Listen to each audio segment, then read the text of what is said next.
Hi, it's Kimberly. I'm here in the O2O, and we stumbled upon some little young baby pine trees. So we have a couple different age groups here. We have this tall one, nice and fluffy, and honey. Do you know how they got their name?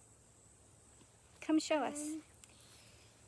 They got their name by the long pine needles that they produce. So they make really, really long pine needles, longer than any other pine tree. So That's right. So this is a longleaf pine tree baby, and we know that because of these extremely long pine needles. And sometimes we find these that are dried and have fallen off, and we like to braid them because they have 3 pieces. Now this is a little area of natural regeneration, so natural growth of baby pine trees. And I know that because we have lots of different age groups of baby pine trees. We have this tall one here, we've got a little bit taller one over here, and then we've got this little one. Now what is this? this is a baby pine tree. It is not the one over there. It's even smaller. It is. Now this little guy Sprouted is a little... maybe like a year ago. This little guy is a little bit bigger than like a grass stage. Now longleaf pine trees, they stay in a grass stage for many years, and then they start to pop up and get taller, and then they get even taller. Now longleaf pine trees take a while to grow, and they are also fire adaptive. So they require and need fire for a healthy habitat and healthy growth.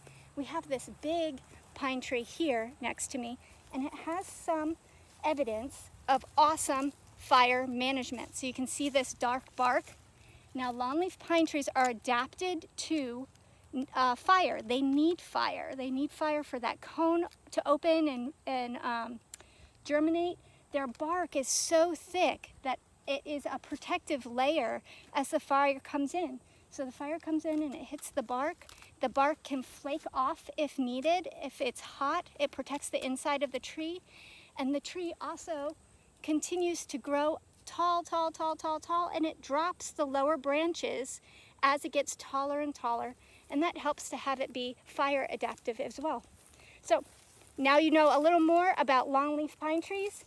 And if you find these guys with these gigantic long green needles or some brown needles on the bottom, on the floor, then you know what they're from.